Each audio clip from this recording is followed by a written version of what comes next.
बात आज की चैनल के कार्यक्रम चुनाव चर्चा में मैं सुरेंद्र चतुर्वेदी आपका स्वागत करता हूं। मैं सुधीर तोमर आप सभी का हार्दिक स्वागत और अभिनंदन करता हूं। मैं डॉक्टर दीपक भाकर आपका बहुत बहुत स्वागत है। दोस्तों, आज चुनाव चर्चा करें उससे पहले मैं आपको बता दूं कि आज दो तीन घटनाएं बड़ी महत्वपूर्ण हुई हैं। एक तो प्रियंका गांधी जो है वो और सचिन पायलट है वो केकड़ी चुनाव सभा में आए हैं, और दूसरा एक संबित पात्रा जो भारतीय जनता पार्टी के राष्ट्रीय प्रवक्ता हैं वो अजमेर आए और उन्होंने प्रेस कॉन्फ्रेंस की और भारतीय जनता पार्टी से जुड़े मुद्दों पर अपनी बात की। तीसरी जानकारी ये कि विधानसभा चुनाव के अंदर जो लोग निष्कासित किए गए हैं वो बड़े हास्यास्पद तरीके से आदेश निकाला गया, और उस आदेश को अगर पढ़ोगे तो मुझे तो समझ में नहीं आ रहा कि इतनी बड़ी गलती से निलंबन आदेश या निष्कासित आदेश करना कहाँ तक भाजपा के हाईकमान द्वारा अधिकृत है। अब देखिएगा, मैं आपको डॉक्टर साहब जी आपको मैं आदेश पढ़कर सुना रहा हूँ, ठीक है, और आप ये बताइए और आप समझिएगा, आप भी समझिए इस बात को।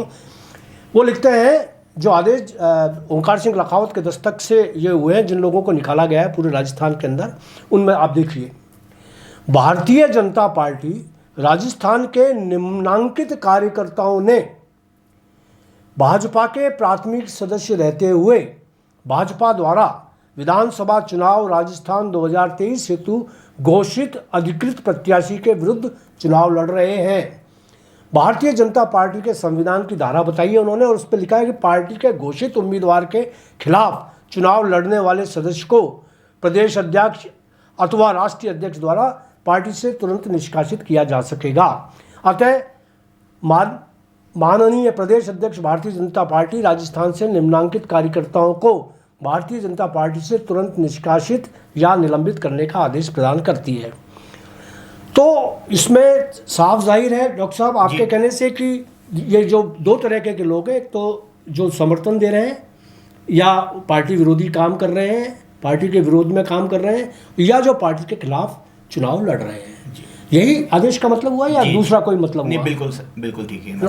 तो अब इस परिप्रेक्ष्य में ये ठीक बिल्कुल नहीं है। इसमें आदेश में सिर्फ ये कहा है जो प्रत्याशी के रूप में अधिकृत प्रत्याशियों के विरुद्ध चुनाव लड़ रहे हैं, सिर्फ आदेश उन्हीं पर लागू है। क्योंकि भाषा जो आदेश की है वो सिर्फ ये कह रही है कि जो अधिकृत प्रत्याशियों के विरुद्ध जाकर के पार्टी के हितों के विरुद्ध डॉक्टर भाकर फिर पढ़ लीजिए। नहीं, मैंने पढ़ लिया। मैंने आपने जैसा मैं आपके साथ साथ फिर पढ़ लीजिएगा कि आपने कहा, मैंने उसी हिसाब से पढ़ा। तो निम्नांकित जो उन्होंने पार्टी के संविधान के अंदर जो अनुशासनात्मक कार्रवाई की जाती है किसी भी व्यक्ति के खिलाफ, जो पार्टी के संविधान के अंतर्गत आने वाली अनुशासनात्मक कार्रवाई के तहत जिस भी व्यक्ति के खिलाफ अगर जिले या उस जिले से या पार्टी के नीचे वाले संगठन द्वारा ये शिकायत की जाती है कि अमुक व्यक्ति द्वारा पार्टी के खिलाफ कार्य किया गया, ये नहीं है। कहाँ लिखा है? मैं बता रहा हूं, उसका आशय कई बार क्या होता है, आशय नहीं होता, कई बार इम्प्लाइड भी चीज आ जाती है। नहीं, बिल्कुल ये था कि आदेश फैसला जब सुनाया जाता है तो बिल्कुल बाकायदा धाराएं लिखी जाती हैं, और ये गलत है। मेरी बात पूरी होने दीजिए, मेरी बात पूरी होने दीजिए। उसमें फिर ये कहा गया उन्होंने, तभी उन्होंने उसको निष्कासित ऑब्लिक निलंबित कर दिया गया। तो कई जो है जिन्होंने पार्टी के खिलाफ चुनाव लड़ रहे हैं उनका तो निष्कासन हुआ है, जिन्होंने पार्टी के खिलाफ ऐसा कार्य किया है जो पार्टी की विचारधारा के खिलाफ है, उनका निलंबन किया। इस बात को उन्होंने एकदम कितना साफ कर रखा है। मुझे इस आदेश के अंदर मुझे तो नहीं लगता कि कोई प्रक्रिया का पालन किया गया। नहीं, आप तो ठीक है, आप भारतीय जनता पार्टी के प्रवक्ता हैं, इसलिए आप अपनी बात को कहे बगैर मानेंगे नहीं और आप तो कहेंगे, लेकिन असल बात अगर जो थोड़ा सा भी हिंदी समझ रहा है वो ये समझ रहा है कि जिसने प्राथमिक सदस्य रहते हुए भाजपा द्वारा विधानसभा चुनाव 2023 हेतु घोषित अधिकृत प्रत्याशी के विरुद्ध चुनाव लड़ रहे हैं, यह आदेश उनके खिलाफ है। यह आदेश उनके खिलाफ है। इसके अलावा देखिए, आप ध्यान दिए, कोष्टक में उन्होंने निलंबन शब्द अलग लिखा है। ये उन लोगों के लिए है, किस लोगों के लिए निलंबन है, किन लोगों के लिए निलंबन है और किस लोगों के लिए निष्कासित है। जी, मैं उसी बिंदु पे इसमें नहीं लिखा है ऊपर, नहीं, उसका नीचे आशय स्पष्ट है। नहीं, आशय जो कोष्टक में आप अपनी सुविधा के हिसाब से वो मत करो। इसमें कहीं ऊपर नहीं लिखा है कि जो आदमी जो लड़ रहा है उसको निष्कासित किया जाएगा और जो नहीं लड़ रहा है उसको निलंबित किया जाए। चलिए हम आपकी फिर भी बात मान लेते हैं, मान लेते हैं, चलिए आपकी बात, हाँ बिल्कुल आपकी बात सही है। अब आप देखिए कि ज्ञानचंद सारस्वत पार्षद भाजपा है क्या? पार्षद भाजपा के है क्या? इनको निलंबित किया है, निष्कासित किया है इन्हें। देखिए जो इनके पास दायित्व था उस पुराने दायित्व के हाँ, ये तो इस्तीफा दे चुके हैं, पार्टी से पहले ही इस्तीफा देके फिर मैदान में आए हैं चुनाव लड़ने। मतलब नहीं तो फिर आदेश का मतलब यही है कि ये पार्टी के पार्षद थे। इसका मतलब 200-250 आदमी और भी ऐसे होंगे जो पहले थे और जो अब निष्कासित, वो चुनाव नहीं लड़ रहे। चुनाव नहीं लड़ रहे, वो चुनाव लड़वा रहे हैं लोगों को, चुनाव लड़वा रहे हैं, चुनाव कर रहे हैं, वो पार्टी से देखिए चुनाव लड़ना चुनाव लड़वाना ठीक है। पहली बात तो अलग चीज हो जाती है। पहली बात, जैसे ज्ञानचंद सारस्वत है, जी। वो भाजपा पार्षद नहीं है जी, उन्होंने निर्दलीय चुनाव लड़ा था जी, ठीक है, निर्दलीय लड़ा था, बिल्कुल ठीक। तो अब उनको निकालने का क्या आशय है? चलिए अजमेर उत्तर से आइए आप।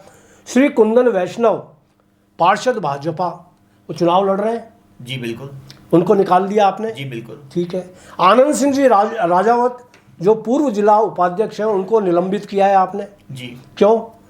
देखिए उनके खिलाफ ऐसी शिकायतें की गई थी जिले संगठन द्वारा, और कि उन्होंने पार्टी के हितों के खिलाफ जाकर के किसको कहा कि आप बिना ज्ञान सारस्वत को वोट दो? किसको कहा उन्होंने?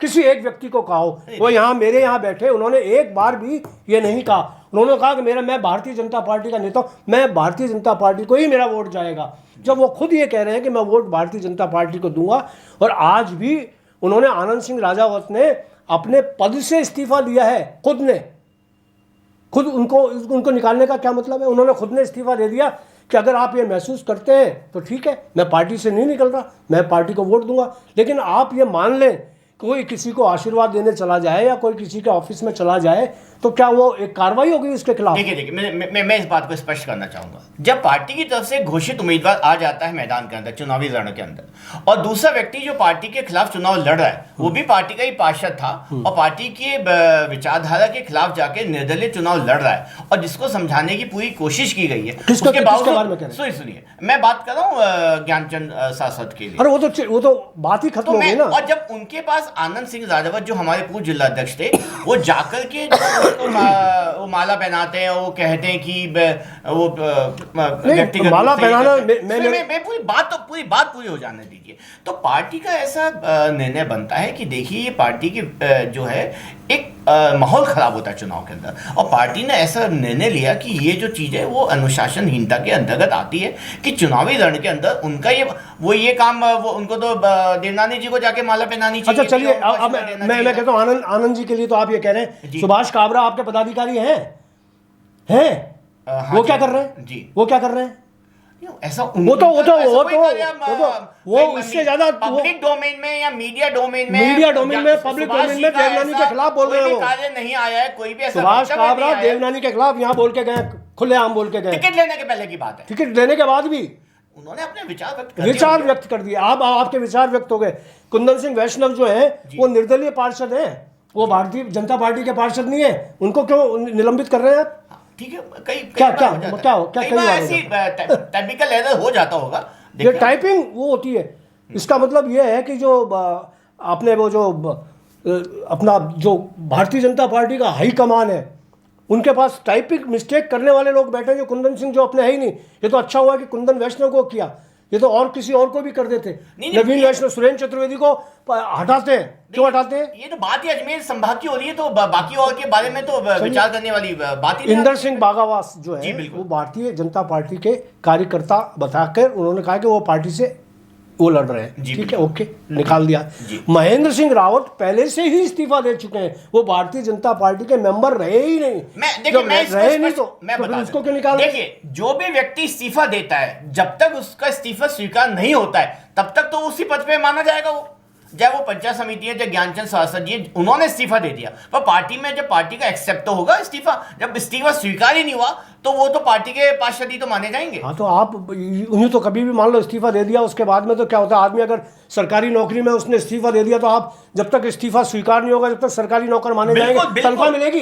बिल्कुल ऐसा मिलेगी, ऐसे जब तक नहीं मिलती। ये कंडक्ट रूल्स के अंदर का हिस्सा है कि जिस समय आपने इस्तीफा दे दिया उसके बाद 1 मिनट भी आप उस पद पर, उस कुर्सी पर नहीं बैठ सकते। आप बताइए इस बात को।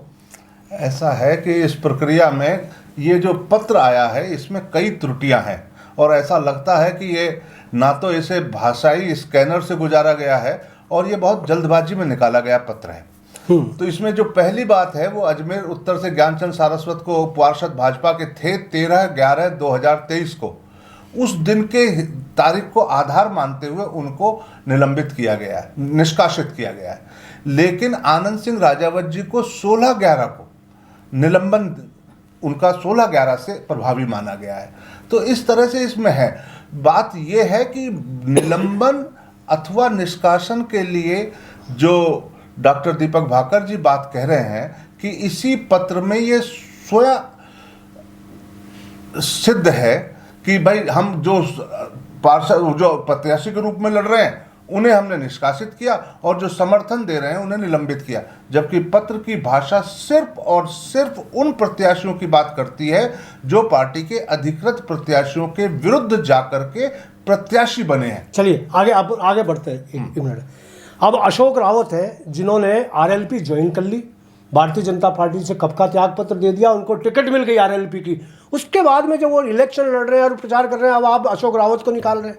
अशोक रावत को निकालने का क्या मतलब था? देखिए, जो अनुशासन की प्रक्रिया वो तो पूरी की जाएगी, वो तभी हमने साफ लिखा वो पूर्व प्रधान पंचायत समिति के हैं रहे। तो देखिए, कोई व्यक्ति अगर पार्टी का सदस्य बनता है और बड़े पद पे रहता है, पार्टी द्वारा उसे दायित्व और जिम्मेदारी दी जाती है, तो जब भी उसके खिलाफ अनुशासन की कार्रवाई की जाती है तो एक प्रक्रिया का तो पालन किया जाना चाहिए। नहीं तो वो बाद में जाकर कह देते हैं कि हमको आपने नियम विरुद्ध हमारा निष्कासन किया या निलंबन। अब आप ये धनराज गुर्जर है जो पूर्व अध्यक्ष नगर पालिका आसीन से ये इलेक्शन लड़ रहे हैं, निर्दलीय इलेक्शन लड़ रहे हैं, इन्हें आपने निलंबित किया, निष्कासित किया ही नहीं? मेरे ख्याल से अगले पत्र के अंदर उनका निष्कासन का आदेश अगला पत्र आएगा उनके लिए अलग से, उसमें ये सब वो बिल्कुल मतलब संशोधन करके निकलेगी। सिर्फ धनराज जी के मामले की बात करना चाहूंगा, बाकी के भी निकले। श्रीमती निष्कासन बड़ा स्पष्ट है। जिन्होंने चुनाव लड़ा उनका निष्कासन है, जिन्होंने पार्टी के अरे साहब, भारतीय जनता पार्टी, आपकी भारतीय जनता पार्टी का तो भगवान ही मालिक हो चुका है। इनके चाल, चेहरे, चरित्र तीनों एक जैसे हो गए हैं। अब आप देखिए, एक महामंत्री अपने रहे थे संपत साकला, अभी भी हैं, आज भी महामंत्री है संपत साकला, है ना। दूसरे महामंत्री है रमेश सोनी जो अभी अध्यक्ष बन चुके हैं, पहले ये महामंत्री थे। तीसरे थे वेद प्रकाश। 3 लोग थे, तीनों के तीनों यहाँ नहीं है अजमेर में। एक अध्यक्ष बन चुके हैं, महामंत्री नहीं है। तो महामंत्री नाम की तो कोई चीज़ ही नहीं रही अजमेर में। कोई इलेक्शन के अंदर महामंत्री नाम की कोई चीज़ दिख रही है? और जो संपत साकला है, इन पिछले चुनावों के अंदर संपत साकला के विरुद्ध बाकायदा जिला अध्यक्ष भारतीय जनता पार्टी सारस्वत जी ने एक पत्र लिखा था जिसमें उन्होंने कहा था कि वेद प्रकाश दादीज के खिलाफ वो प्रचार कर रहे हैं और उनकी बाकायदा ऑडियो जारी की थी।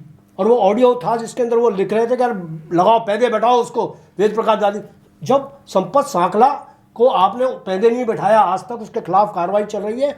और यही जिनके साइन से ये काम हो रहे हैं सारे के सारे, वो खुद उनको लेके बैठे हुए हैं, आज तक निलंबित नहीं किया। उनको निलंबित करते ना जब अभी तो तुरंत की तुरंत एकदम से लिस्ट निकाल दी गई है, आदमी विरोध वो कर रहा है प्रकट। यानी कि इस वक्त अजमेर के अंदर बीजेपी का राज नहीं है, यहाँ डीजेपी चल रही है।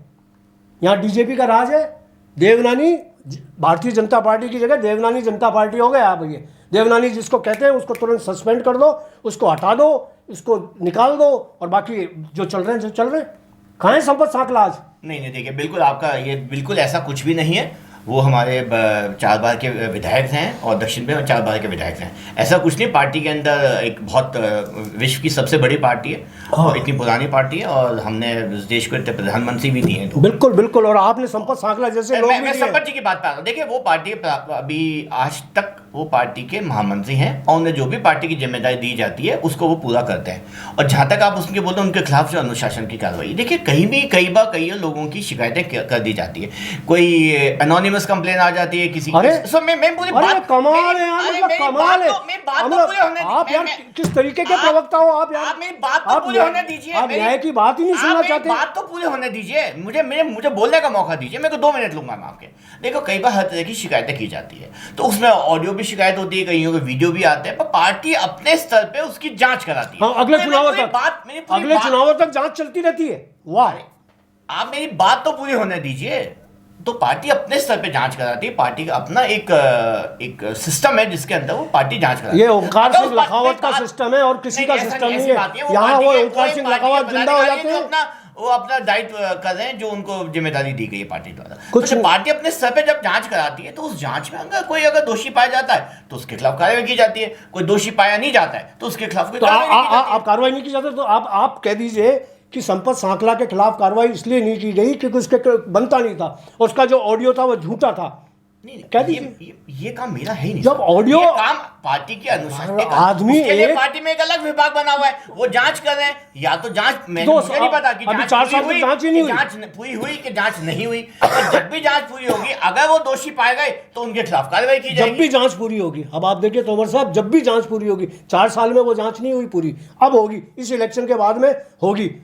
इस इलेक्शन में वो काम नहीं कर रहे हैं, वो महामंत्री जाके ब्यावर करने बैठे हुए हैं। अभी चुनाव प्राथमिकता पार्टी की, अभी आज की तारीख के अंदर पार्टी की प्राथमिकता चुनाव है।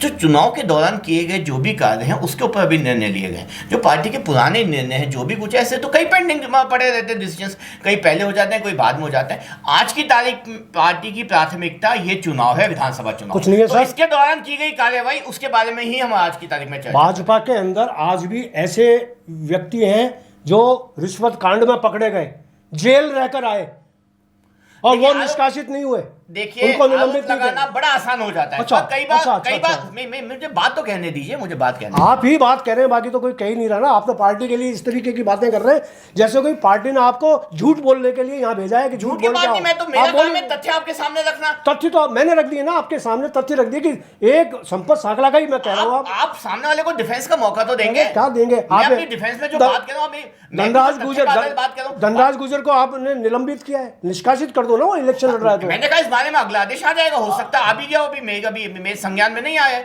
पर जैसे आएगा हम आपको आप लखावत जी को फोन करना है ना, उनको बताना ये कि साहब इस तरीके की वार्ता हुई थी और हो सके तो ये वार्ता की कॉपी इनको भेज देना कि वहाँ संपत सांकला का क्या किया आपने, और ऐसे लोग बाग जो रिश्वत कांड में पकड़े गए उनका क्या किया आपने, और बाकी जो लोग बाग हैं किस तरीके का व्यवहार आप कर रहे हैं। ऐसी कई शिकायतें आती है पार्टी को। एक बहुत बड़ी पार्टी है, राजस्थान बहुत बड़ा प्रदेश है, तो एक दो नहीं, वहां पे हो सकता है 10 शिकायतें हो, 20 हो, 25 हो, 50 हो, सबके ऊपर कार्रवाई होगी। लेकिन आज की तारीख में पार्टी की प्राथमिकता ये चुनाव है, तो चुनाव के अंतर्गत आने वाली किसी भी शिकायतों को लेकर के ये कार्रवाई की गई है।